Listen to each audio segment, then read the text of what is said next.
Maybe the people online can help me do a sound check. Thumbs up if you can hear me okay. Thanks. And we'll get started in just a moment. People in the room, we're going to do a chant that's on page 26 if you want to join in. The 5 remembrances. I've been encouraging people to memorize this. And for those of you online, it's in the chat there. And you can just open up that document and the chant will be there.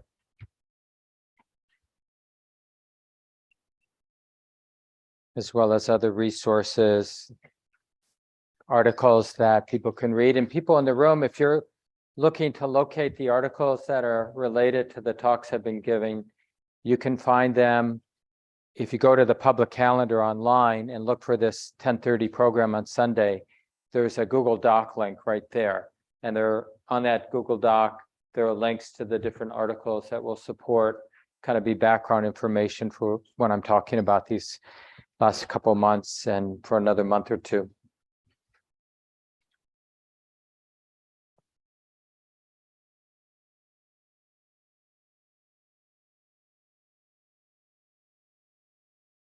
So let's go ahead and begin with this chant, the 5 remembrances or the 5 subjects for frequent recollection. And for those who don't know, at the bottom, the word kama or karma, 2 words meaning the same thing. One's in the Pali language, one's in Sanskrit. It means actions, even actions of thought, speech, and body, actions done with intention. And say those actions we do with intention, it leaves an impression in our mind or on our heart. And that's what we mean by karma. So not whatever else you've heard. It's just that when we do something intentionally, in the next moment and succeeding moments, we're the person who did that thing, right? And it's there in our mind stream. There's an impression, having thought that, said that, done that. There's an impression left. That's all it means. So let's do this chant together.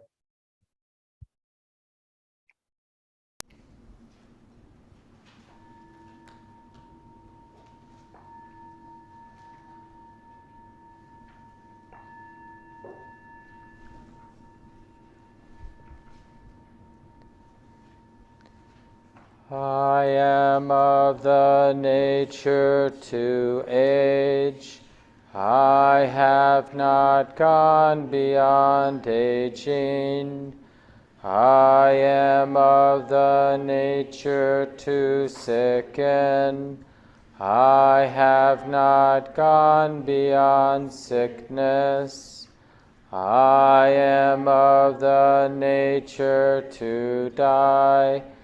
I have not gone beyond dying. All that is mine, beloved and pleasing, will become otherwise, will become separated from me. I am the owner of my karma, heir to my karma, born of my karma, related to my karma, abide supported by my karma.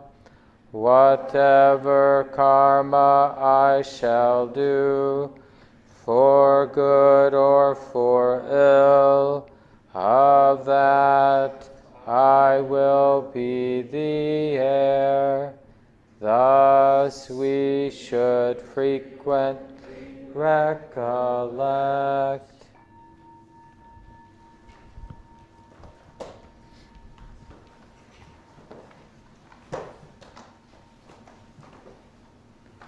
So the encouragement is to use that chant or something similar to that as a daily contemplation or reflection.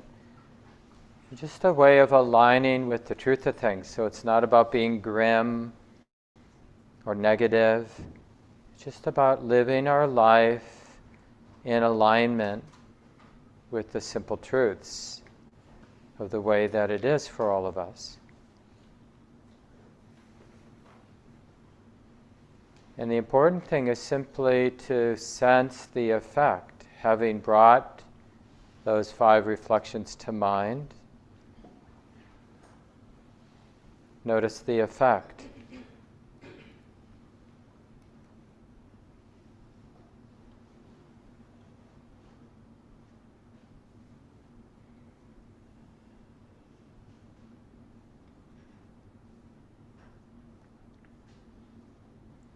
And one possible effect is that we might naturally be more curious, not about curiosity about a particular thing, but more about this curiosity about this moment itself, and the sense of being, and the quality of the mind, and how it is that this heart becomes uneasy, anxious, restless, vulnerable.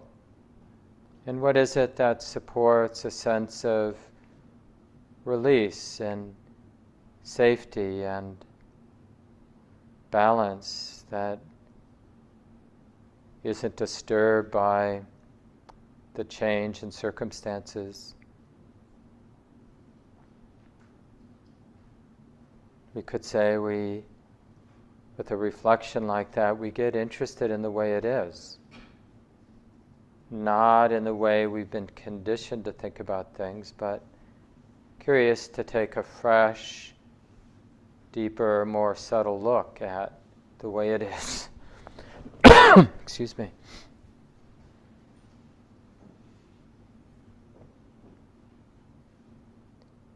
And we don't have to go far, because our experience, the reality of our subjective experience, is always here and now. So it's as if we're a scientist, but our laboratory, this body and mind, the present moment, it's always here. We don't have to get in the car and go to work.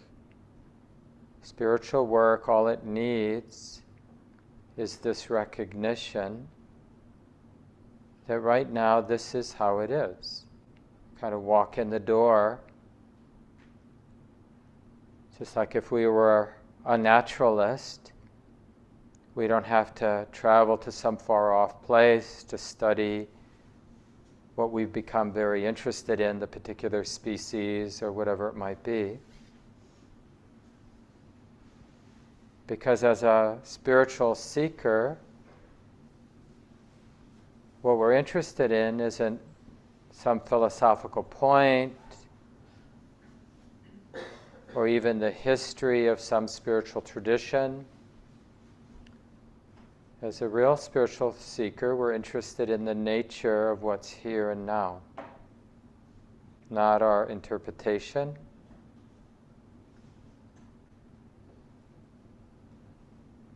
So our basic, most fundamental tool as a seeker is this capacity to open. And we can't really open when we have a particular idea of what we're opening to, or some idea of what we're going to find, or where we're going even.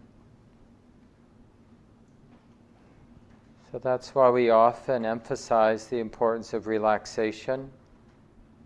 How can we sit at this time with the particular body that we have right now in a way that promotes enough safety that the body is willing to relax, and the mind, the heart, is also willing to relax, soften. Now the relaxation, it won't be perfect, of course, but we want to value this relaxation, the softness, this letting go.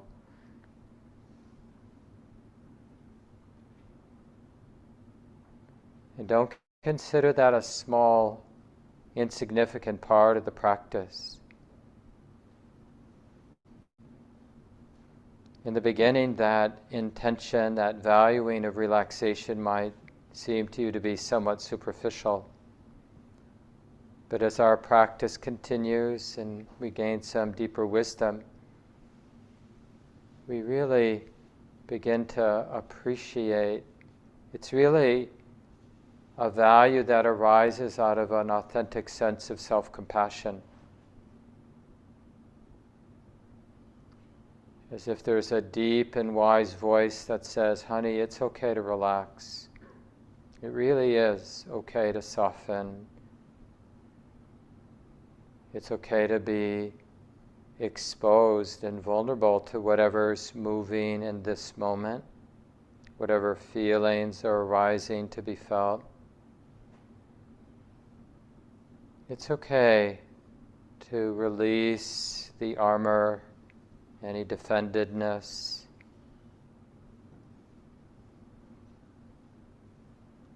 It's as if we begin over time, and sometimes over a long time of practice, we begin to reclaim our birthright to be at ease.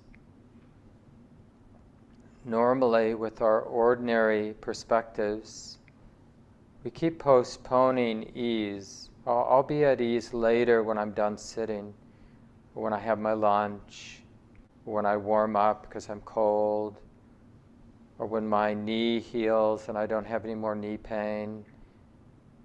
So we keep thinking that ease is out there when I get what I need to be at ease.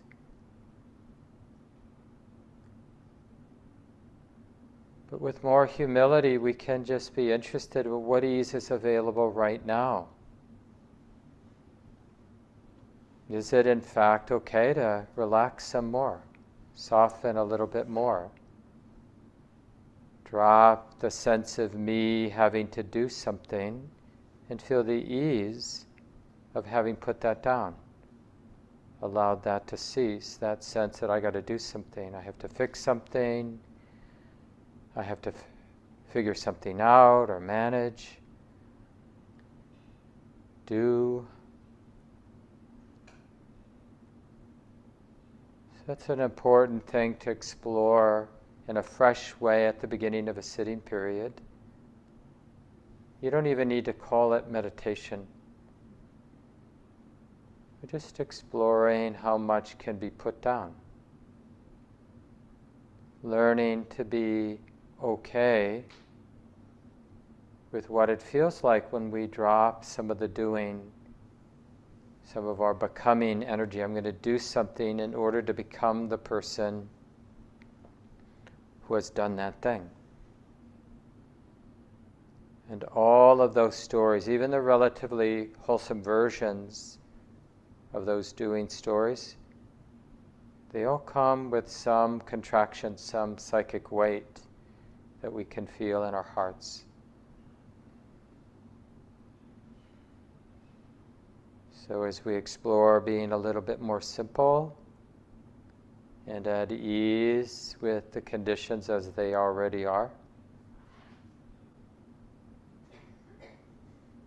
then we want to notice this pleasure of simplicity, and in Buddhist practice we sometimes call it the happiness of seclusion, because we're temporarily secluded from being identified with all of our doing and becoming habits, tendencies.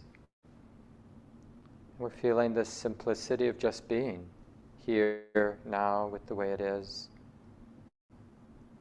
And that's a subtle pleasure, but we need to get to know it, become familiar with that sense, that pleasant sense of simplicity that can be recognized here and now. And if we don't look for it, if we're not encouraged to look for it, to feel it, then we'll go on missing it forever. Because it's not our habit to be interested and to recognize it.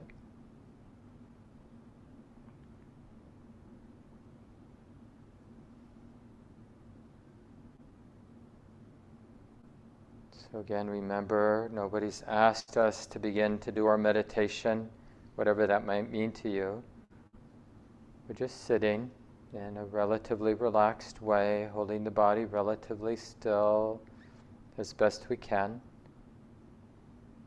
We're just exploring the pleasure of just not having to do anything. Alertness, but not alertness in terms of me having to do something, just being aware and relaxing, allowing. Not being in any kind of battle to become somebody, to fix something. And what does that feel like? And can you trust that feeling? Can you keep that feeling of simplicity in mind as we continue to sit?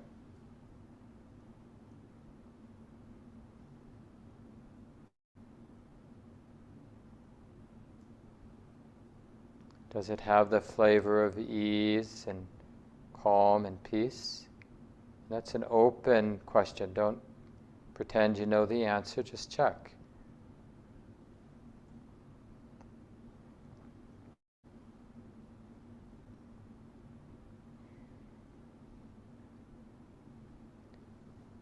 So instead of habitually looking at aspects of the present moment that might trigger agitation and that sense of doing, somebody who has to do something, we're choosing instead to notice the more subtle but relevant experience that has the flavor of peace and ease and calm.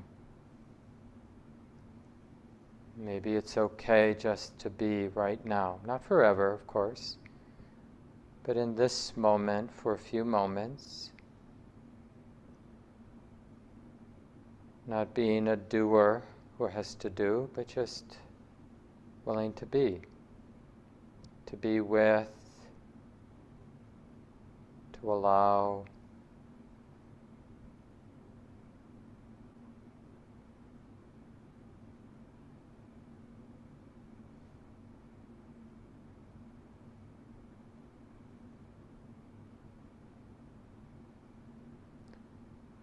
And if you need a stronger reminder, you could coordinate a simple word or phrase with your breath so that, for example, with every exhalation that you feel in the body, you could just repeat the word ease or the word peace silently in your mind.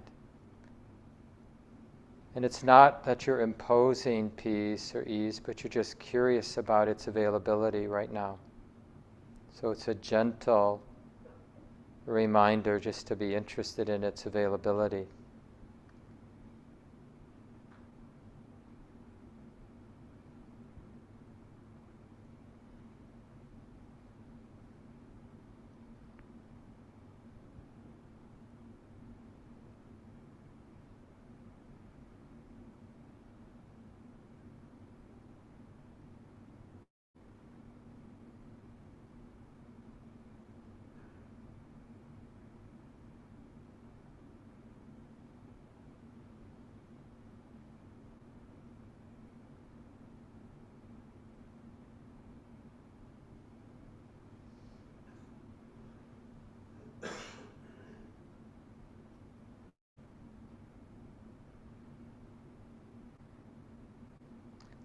Ease with conditions, peaceful with conditions as they are, not in conflict with the activity of the body or mind.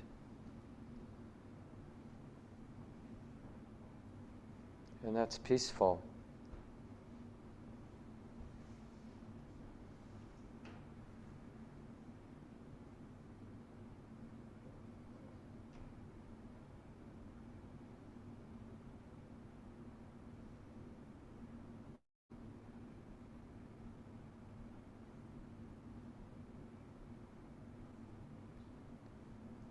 And of course, we acknowledge whatever interrupts that sense of ease or that sense of calm or peace. And when we notice what's interrupted it, some distraction, let's say, can it be okay that there is that distraction being known? Can we be peaceful with that too?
So again, in a very simple, relaxed way, we're keeping ease in mind.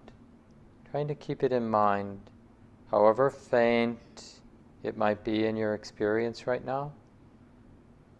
Just keep noticing it, appreciating it. And like I mentioned, if you need that more stronger reminder, just repeat the word ease, or being at ease, or ease with the conditions, something like that with each exhalation, but in a gentle way.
It takes time and a particular kind of effort to learn, to train the mind, to be interested in a more resonant ease.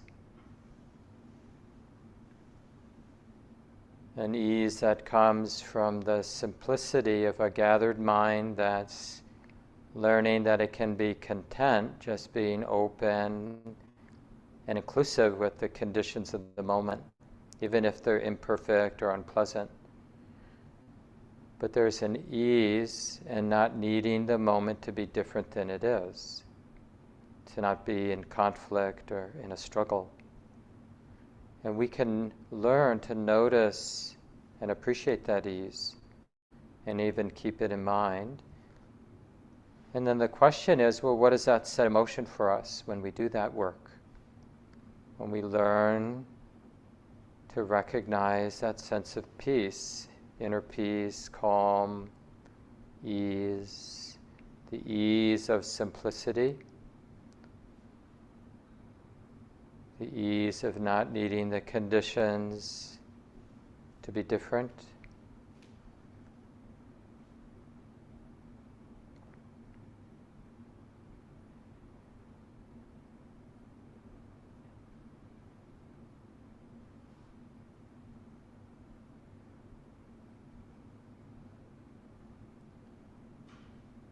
Nowhere to go, nothing I need to do right now.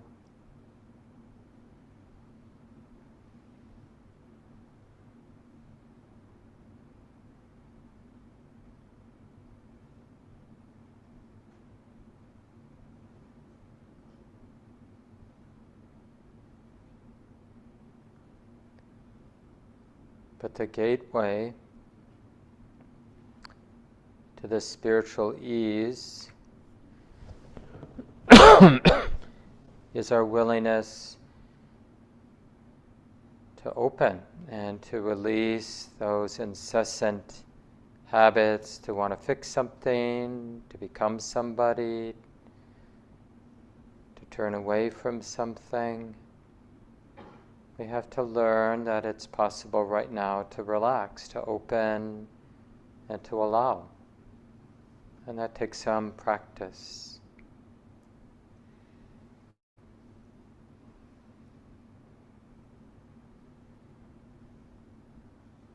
And of course, what helps that practice is sensing, even if it's faint, sensing the ease that comes with it.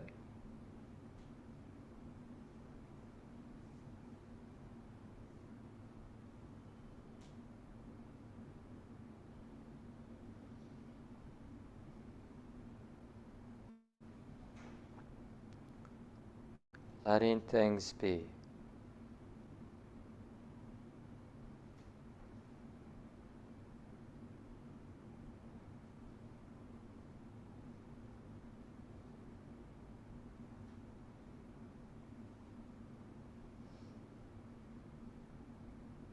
One teacher sums up the practice as intimacy and non-attachment.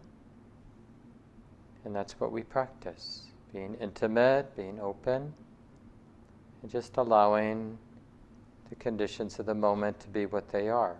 Because they're already here, expressing themselves. This activity of our bodies, the activity of our minds. As we all know, it's already this way for us. So can it be okay enough to relax and allow? For just a couple more minutes.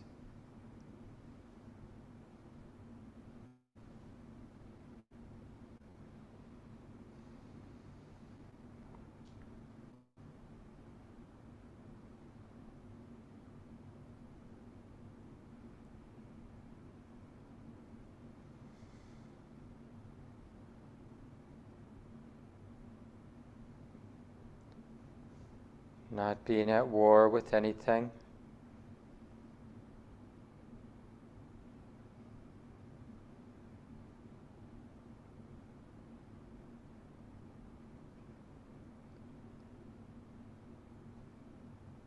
Peaceful coexistence presence with the conditions here and now.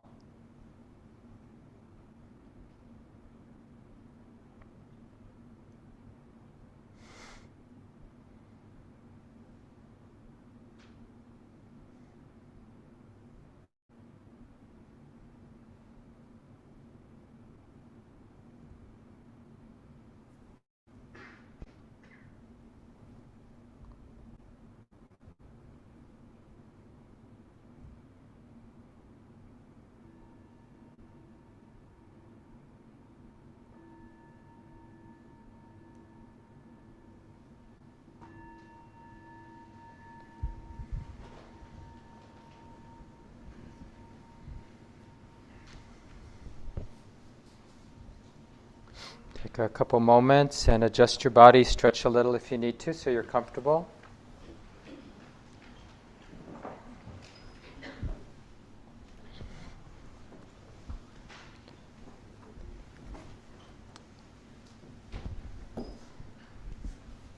We have our own seasonal timekeeper. At the equinoxes, we're not there yet, but it's getting there. You'll see about this time on Sunday morning, there's light right here. If you miss it in March, you'll get it again in September. But I know you're there. So, no, these were already here when we bought the building back in 2006. Well, big welcome, especially anybody who's online or here in person for the first time. And it's, I don't say it as often as I used to, but it's really important, even though it's hard having an online community and an in-person community. And of course, many people, a couple hundred at least, usually watch the YouTube, on our YouTube channel, the live stream there. It sits there. You can always re-watch it yourself if you want. So a lot of different people in our community. And it's nice just to sense that so that we feel actually like a community instead of, I'm all alone with my practice. And it is something, what we're doing, it really is something against the stream.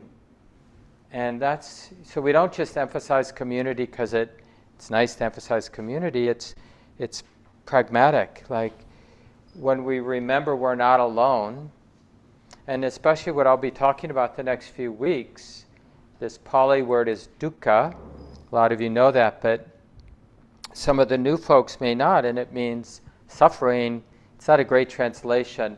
It really refers to how being a human being, having a mind and body, having an existence, doesn't really work. We never get to the place where we're completely satisfied. Have you noticed? Never. We sometimes think we're at that place. But eventually we realize, no, that wasn't that place. I was talking to one of our leaders this morning. They just came back from one of those nice tropical winter vacations for Minnesotans. And, so even in those moments when it's nice, it's so strange to catch ourselves fantasizing about a vacation when we're on vacation. Or the conditions are really nice, but we can imagine them being even nicer. Like if just the surf wasn't so rough. Or if it just wasn't so tranquil. If there's just a little bit more action, a few more clouds, something that we're never that content. And this is one of the meanings of that word dukkha. It has sort of different connotations, gross, medium, and subtle. And the gross part of dukkha just means when we're exposed to an unpleasant physical experience, pain, or an unpleasant mental experience, like emotional pain, loss, for example, or just anxiety about our financial situation or something like that. So we have ordinary pain, that's dukkha is the Pali. And then there's viparinama dukkha, which is even when I have that nice situation, somewhere, even if I'm not fully conscious of it, somewhere the mind knows I can't count on it. like vacation will end, or the sun will go behind a cloud, or, the sun will come out of the cloud and be too hot again. So there's something unstable, like even when we have a nice situation, we can't bank on it. We can't really tie it down. I have health now, relatively, but I can't own it, put it in the bank. I've got that physical health. Some of you in the room know very well how radically things can change around that. Same with our relationships. Seems stable, but then something can change in our close relationships that to us might feel like a betrayal or out of the box or unexpected. And yet we shouldn't be surprised because we're reading about it all of the time, hearing about it from our friends, how, one of my teachers says, anything can happen anytime. So this is that second kind of understanding. And we want to cultivate a relationship with all aspects of dukkha. It's really the grounding of this path. This is how we know we're a spiritual seeker. We've decided, at least to some degree, not to deny the fact of dukkha, but to kind of befriend it. Well, this comes hand in hand with existence, with life, with having a mind and a body. So I'm not going to pretend you're not here, dukkha, right? I'm going to notice that even as I navigate today, there will be pleasure and pain. The first bites of lunch will be good, and then if I eat too much, it will be painful, right? Something like that. And anticipating lunch, that's unpleasant. Then when I get it, that unpleasantness of anticipating it goes away, and there's maybe a little pleasure. And then when I keep eating after I'm full, it starts getting unpleasant again, And then when my negative thinking kicks in, why do I always eat so much? That also will be unpleasant. And on and on. Ajahn Chah, in this article that I've linked to in the document that I mentioned at the beginning, so if you weren't online or here in the room, so I have an ongoing Google Doc for the weekly practice group. It has the chant that we do. It has the link to support the center and the teacher, and has a bunch of articles that align with the talks that I've been giving. So since late January, I've been giving talks on the 3 characteristics. We're kind of in the middle of that, so probably go until the end of April, I'm guessing, somewhere like that. And so there's, already 15 or so articles that go with that topic. So those of you who want to do more study, you don't have to, of course. You can find it there at that document. And it's always there in the calendar event for this 10:30 Sunday morning weekly practice group. And one of the articles is this article by Ajahn Chah, this very well-known Thai Buddhist monk meditation teacher who died in the 90s and quite influential of this early Buddhist tradition coming here to the West. People like Jack Kornfield and Ajahn Sumedho and many other people had the opportunity to practice directly with Ajahn Chah before he passed away. But they're just the reverberations of his teachings. And this article is quite powerful. And like I said, the Buddhist teachings on dukkha are provocative because they're saying really that existence, having a life, the fundamental truth of that, the most obvious thing about being a human being is dukkha. But it's interesting that we wouldn't necessarily say that in a multiple choice quiz, and you get some options, what is it to be a human being, green pastures, nice conditions, dukkha, mixed bag. A lot of us might say mixed bag. Maybe some really deluded people would say, oh, it's just great, just rosy glasses on. But a wise person realized that even the nice experience is not a refuge. It's still a nice experience. And we'd still, all of us prefer pleasure over pain, right? So we're not stupid.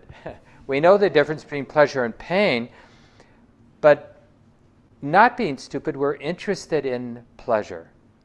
And we're interested then, when we're interested in pleasure, we see the fragility of pleasure. We can't count on it. However nice, however seemingly stable it is, on some level, when we're honest and we contemplate the basic reality, we realize, like the chant we did, all that is mine, beloved and pleasing, will become otherwise, will become separated from me. That's just the bottom line. Like the joke, maybe you've heard this joke, you know. Somebody dies, somebody who had a lot of resources dies, and how does it go? Now I forget. What did he leave behind? But, you know, I can't remember the joke, sorry. But the idea is, like, of course, you don't take anything with you, you know. It all gets left behind. And, it's something like, well, what did he leave behind? Well, of course, everything, right? Because you don't take anything with you. Whatever you accumulate, knowledge, it all goes. Somebody asked a famous and controversial Tibetan teacher, this is a long time ago, 50 years or more ago, Trungpa Rinpoche, what takes rebirth? This is sort of a very interesting question in Buddhism, what takes rebirth? And a simple and funny answer, and this is what this Tibetan Rinpoche said, well, you know, your neurotic, unfinished business is what takes rebirth. Right? That's what takes rebirth. Whatever is unfinished, unripe, neurotic, that's what continues on. That's the restless ongoingness of our human minds, is wrong understanding, you know, or misperceiving and misunderstanding. And I'll just read this from this article that I'm encouraging people to take a look at that's linked in that document. And it's called Understanding Dukkha by Ajahn Chah. And he starts out with this opening statement. It sticks on the skin and goes into the flesh. From the flesh, it gets into the bones. It's like an insect on a tree that eats through the bark, into the wood, and then gets into the core until finally the tree dies. We used to have one of those beautiful ash trees just right over there. Some of you might remember. You know, it was planted a long time ago, maybe in 1950, because that's when they developed this cafe that was here, the little diner, family diner that was right there. They probably planted it there. But anyway, it got that ash borer disease, you know, and it's gone. And another simile the Buddha used are those encircling vines that they have in the tropics, where birds, you know, eat a seed of one of these vines, drops it on one of the branches of the big tropical hardwoods, and the vine can start growing right on the branch of a tree. Eventually it drops roots down into the ground, even if the branch is dozens of feet up. And over time, a lot of time, that vine will completely encircle the tropical hardwood. And then other tropical hardwood trees next to it, and they could be like as big as a city block or bigger, some of those vines that completely take over part of a forest in the tropics. And that was the image the Buddha used for these ideas that Ajahn Chah is going to talk about. So he continues, he writes, or he probably didn't write this, it's just a transcription of a talk he gave. We grow up like that. It gets buried deep inside. Our parents taught us grasping and attachment, giving meaning to things, believing firmly that we exist as a self-entity, right, or a separate self-entity, right? Because that's what we believe, because we were taught to believe that. And that things belong to us. I mean, it seems so obvious that these are my pants, but there is nothing in these pants that are actually mine. You know, I mean, I wear them. People haven't taken them from me. But, you know, it's funny how that is. It's like, no, they're really mine. Just like we think, you know, this land is ours. Until it isn't. You know, until somebody comes along with bigger guns or whatever. And so this idea of possession This is why it hurts when we lose something or somebody robs us, because we had this idea that that was actually mine, or this land that my house is on or my apartment's on or whatever, it's mine in some way. Or even this body. Now it's getting interesting with body parts getting replaced. Some of you probably have new hips and knees. And it's like, yeah, mine? What does that mean, mine? It's just an idea we have. My car until I sell it. Then it's not my car. My partner until no longer. Or whatever.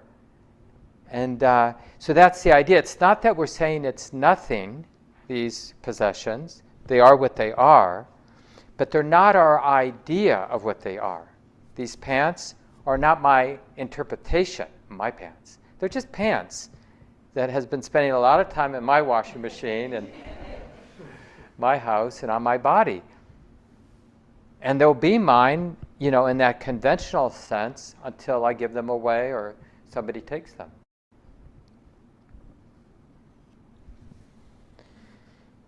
Yeah, and that things belong to us. From our birth, that's what we've been taught. We hear this over and over again, and it penetrates our hearts. It stays there as our habitual feeling. Like that's what happens in the conditioning process, right? It's like what do parents do with little kids? We teach them, you're this person, and I'm mommy, I'm daddy, I'm your parent. We help them distinguish this and that. We invent this dualistic world. You can kind of get a sense, with simple beings and infants, when you just kind of align with their energy, it's like things are much more open and undefined, right? It's kind of why we like being out in nature a little bit. It's our human mind that divides things up. It's the over-dependence and attachment we have to language and what the meaning that language can construct. And then we get deluded by it. It's like one of my teachers said, it's like kids dressing up as pirates for Halloween and then looking in the mirror and getting frightened. Oh my God, a pirate, or whatever, a ghost. Because we're concocting the idea of loss or the idea of death or the idea of somebody being better than me or somebody insulting me, right? That exists as a mental construction that my mind constructed, and then I react to that construction. Maybe you don't like me, right? And then or maybe you do like me. So we're constantly, this is that more subtle part of dukkha I forgot to mention. So we have regular dukkha of pain, mental and physical. Then we have the dukkha of loss, like when something is good, but we know on some level we can't own it, can't have it forever. And then there's even sankhara dukkha, as it's said in Pali, called in Pali, is even a more subtle, pervasive kind of uneasiness, a restless, anxious uneasiness. And it really has to do with the meaning the conceptualizing mind constructs, this dualistic world of good and bad, happiness and unhappiness. And there's a restlessness in it because there's somebody who wants solid ground who can't find it in the world that we've created. That's the problem. It isn't something fundamentally wrong in the absolute sense, maybe, but it's absolutely something off with the world that our mind constructs. Because the refuge all of us seek, we're all seeking some kind of refuge. Just let me warm up. It could be simple. In some moments when we're really cold, I just want to warm up. And we don't really care about anything else. But at other moments, it's sort of like, I need a place that's safe, a house. I think I'll get one of those metal roofs because they'll last forever, and one of those cars that don't rust. And it's like, oh yeah, we're always thinking about utopias. And I'm going to get into shape so my health doesn't go away. I'm going to start eating right. Maybe I'll do Pilates. It's like whatever will give a sense of permanence. But see, underneath that is that anxious restlessness, because we're looking for refuge in what isn't actually a refuge. There's something insecure in all of the refuges we look to as a refuge. They're not permanent. We can't count on them. But we don't know any better. We don't have a better choice, we think, so we just pursue it anyway. So in a way, we all live that lie. We're all pretending that our refuges are actually worth pursuing. And we don't generally with our friends, we don't point that out. And we certainly don't point that out to ourselves. Unless we become a spiritual seeker. And then we kind of find joy in doing that. Even when it bothers us when our friend kind of mirrors back, you seem to be pursuing this as if it's going to make you happy. It's like the joke I used to tell from Susan Piver article, really great line. I mean, from her own life, she was having a conversation with someone. This is a Buddhist author and teacher. And she was at a retreat and met somebody for the first time, and they had a nice conversation at the dinner before the retreat began. And he had mentioned, that I'd recently gotten involved, and now this younger person wants to move in with me, and so he's sharing this. Buddhist retreats, you can get really close quickly. Some of you know that. And then before the dinner was over, he asked, well, what do you think? Do you think it can work out? And this wonderful author, Susan Piver, had this great response. Of course it can work out, as long as you don't think it's going to make you happy. And that is such a good line about whatever we do end up pursuing in life, go for it. Learn to play tennis, learn Spanish, fall in love, get a divorce, change your job, stick with your job, whatever, retire, don't retire, keep working. Do whatever you want to do as long as you don't think it's going to make you happy. Because as soon as you're doing it in order for it to make you happy, you've got that anxiety, because on some level it won't make you happy, and at some point it will prove to you that it won't make you happy. And there will be a betrayal. And that really hurts. What hurts isn't that things change. What hurts is we didn't think they were going to change. That's what really smarts. Not when we get sick, but that we didn't somehow think that having a human body we wouldn't get sick or get old, or that the relationship, when we say that to our partners, whether it's a formal wedding or just informally, we say, I'm here for you. We have to understand that's aspirational. We always should be tagging, but we don't know honestly how this is going to play out. But it feels really good for me to say to you right now, I'm all in, and I want this to work out until, death do us part, does us, whatever that's it. What is it? Death do us part.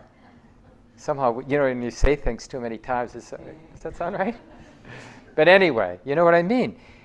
It's like we have to understand that, understanding that we can't hold on doesn't mean we stop living our life.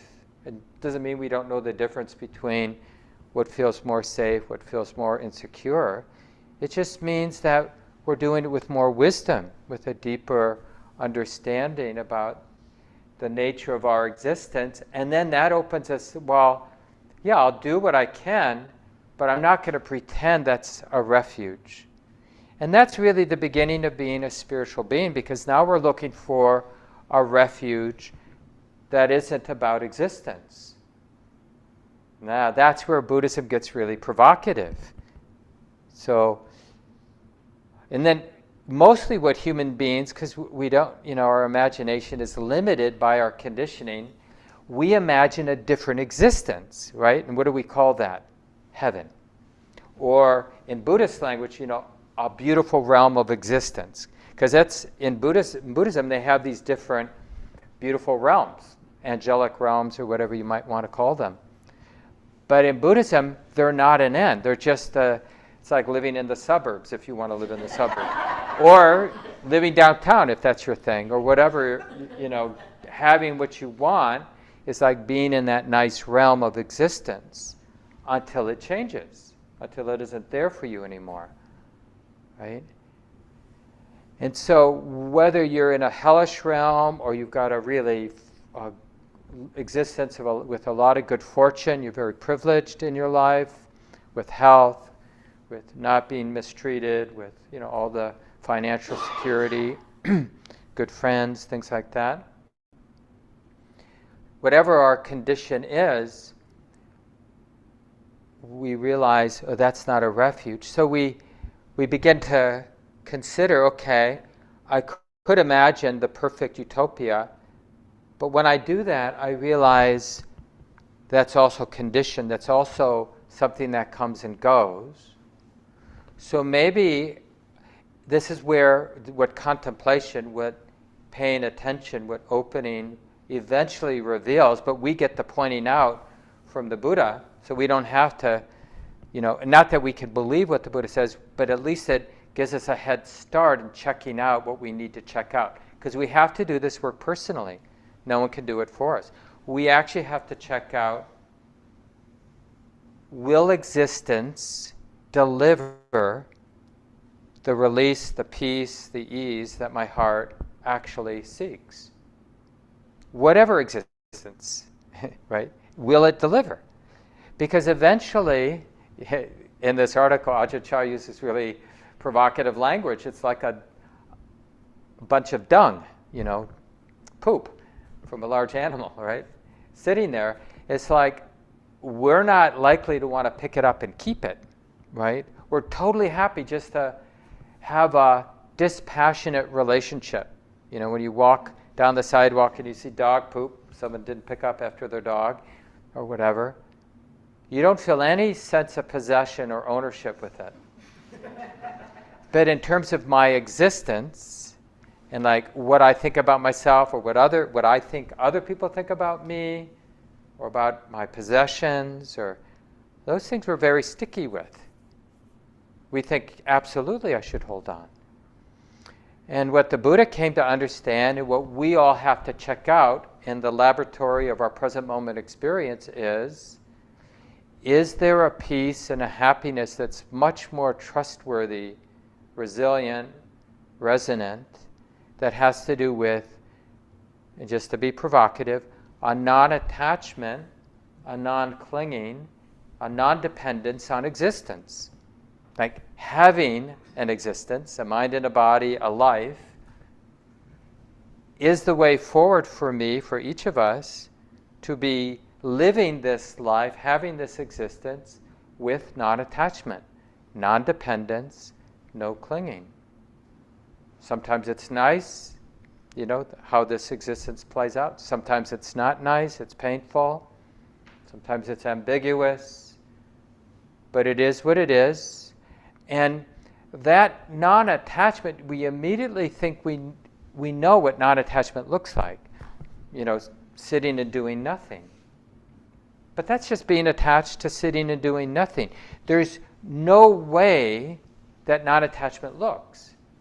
It doesn't have a look, non-attachment or non-clinging.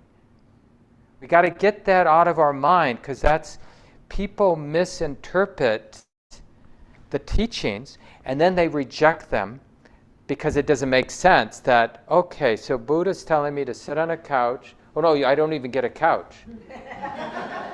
I just sit somewhere, but I don't even get where to sit, But we immediately, we assume a fixed idea. Okay, this is what that looks like.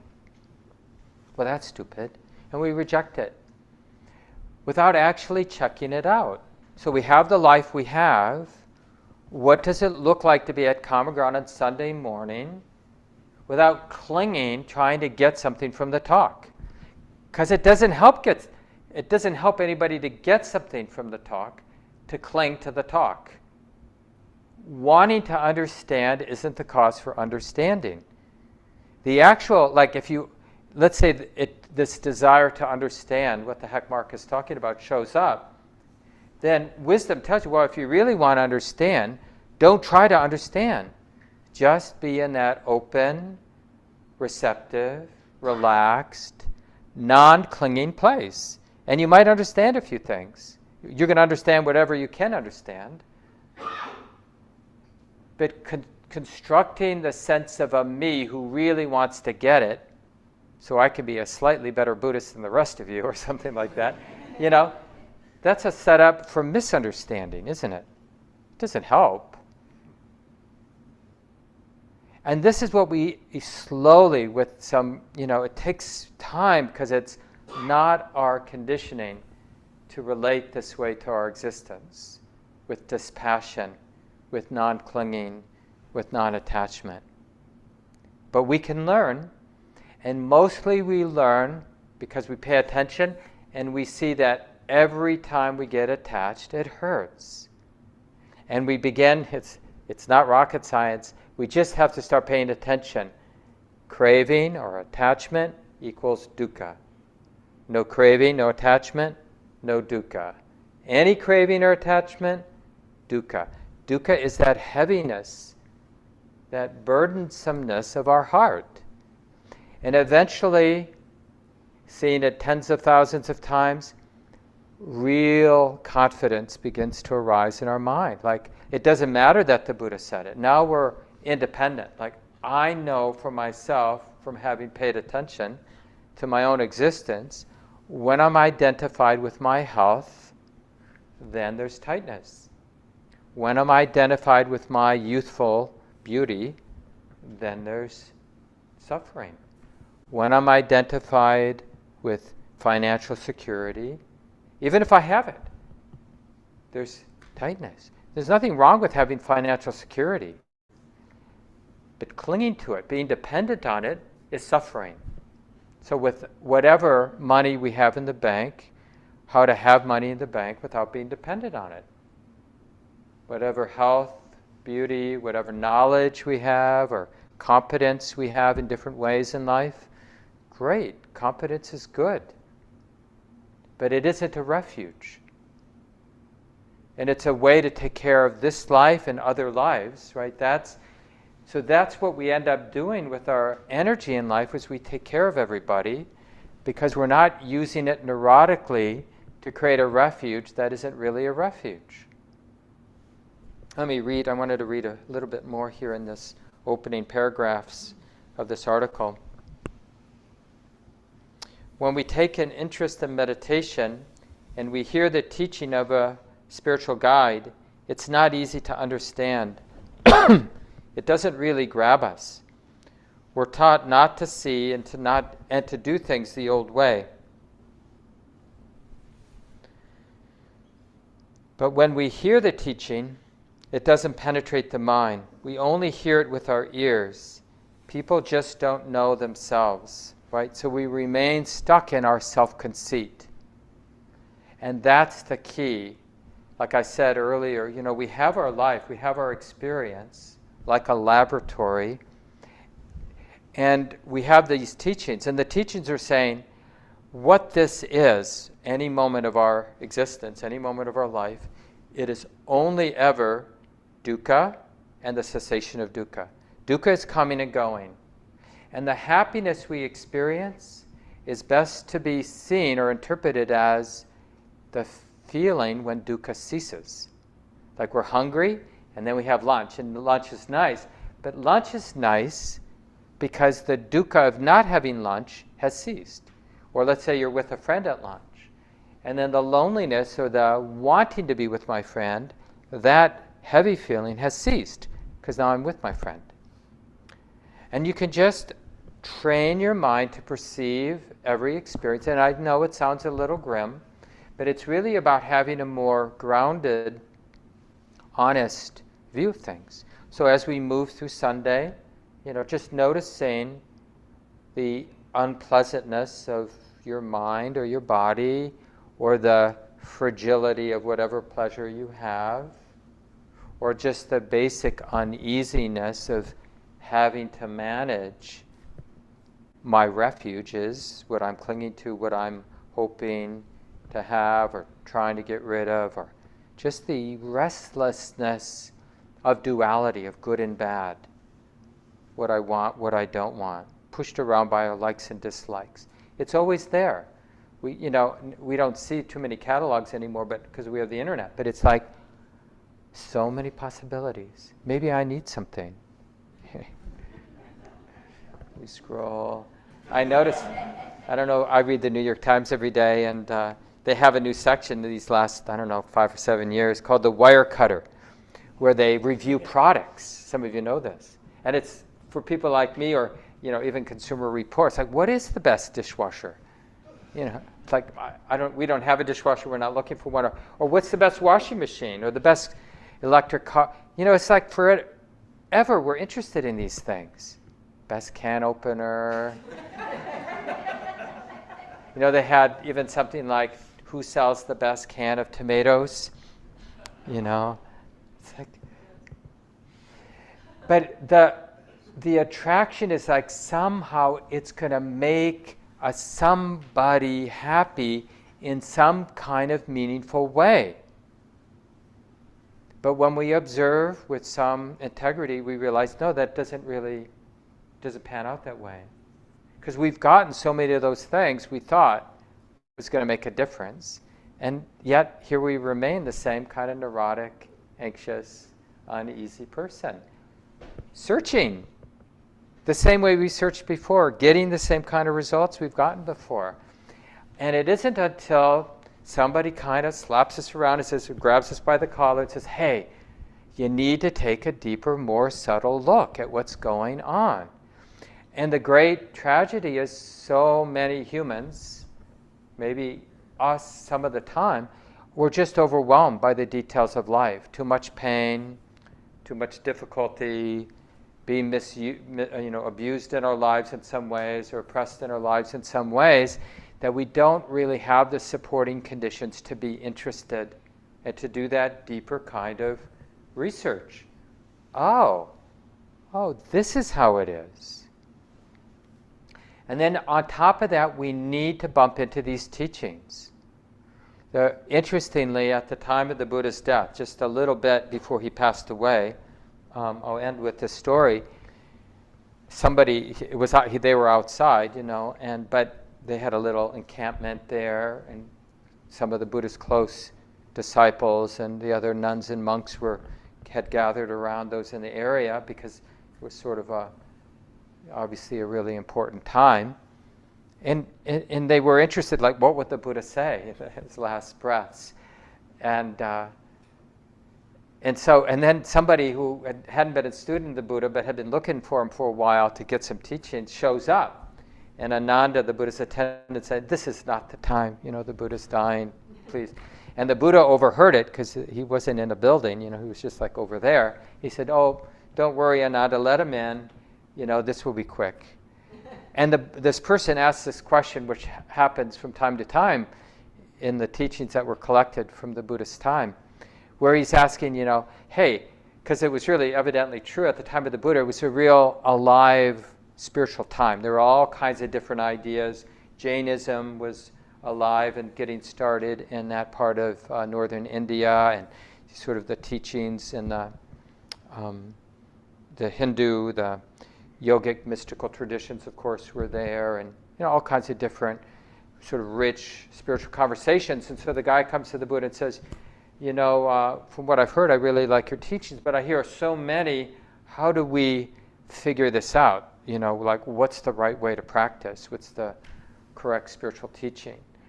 And the Buddha says something that might initially sound sort of arrogant, but he's basically saying that unless teachings are grounded in the problem that's actually the problem we have, which is what that word dukkha means, suffering. There is suffering. It doesn't just fall from outer space. It arises like everything lawfully, conditionally. So there's a cause. There is dukkha, and it's relevant. There's a cause for it. And when those supporting causes for it aren't there, it ceases. And there's a way to live your life, a path, that understands that there is dukkha, that it has natural supporting causes, and when those supporting causes aren't there, there is no dukkha. And if a spiritual program doesn't have this then it's not to be followed. And if it does have this, it's to be followed. That was what the Buddha said. And then the last thing he said, that was like a few minutes before, and then before he died, he said, everything is alive with change. Everything is coming and going. When you understand this deeply, you understand peace. So practice with a whole heart. And this is really the truth. Like, existence is alive with change. That's what we talk. If you're new to the group in January and February, that's what I talked about. Just the truth of anicca, change, impermanence, the uncertain, unreliable movement of all things. So when we get that, letting go happens. We don't take existence in any of its ways as a refuge. And just the long and short of it is that letting go can be a refuge. The intimacy without the attachment turns out to be what our heart seeks. But, we can hear that and then we go home and we're just the same old person. We actually have to check it out. Instead of intimacy with attachment and then being deluded because we're so attached, we're not able to be intimate. But if we can sustain interest and presence, present moment awareness, without getting attached to the yucky feelings that come our way, or the pleasant feelings that come our way, then we'll get moments where we can sense that freedom of intimacy and non-attachment. And what will come from that is this the way? And then there will be an intuitive answer. Yeah, I think this might be the way. And that's how the deepening happens. So we need to leave it here. And those of you online, I'm going to pass you over to Lucy, who will divide you in small groups. For those of you who want to stay, you can talk about just your own experience of that connection between suffering and the tension of craving. And if you're not going to stay for the small groups, I recommend that you think about that, contemplate it, and have a conversation maybe with some friends at home. And a couple of announcements. Meski, Shelley, and I will be leading a workshop on Sunday the 25th on emptiness. It's a Living the Practice workshop that will be online and in person. And Cecilia, Ramona, and I will be doing a day-long retreat on resilience on Saturday, April 1st. So you might be interested in those. And for those online that are going to take off now, wishing you well. Stay on if you want to be in one of the small groups for 15 minutes. And here we're going to have the children sing. So please stay for the children, and then we'll be done in about 5 minutes. So first, Lucy, I'll shut the YouTube off.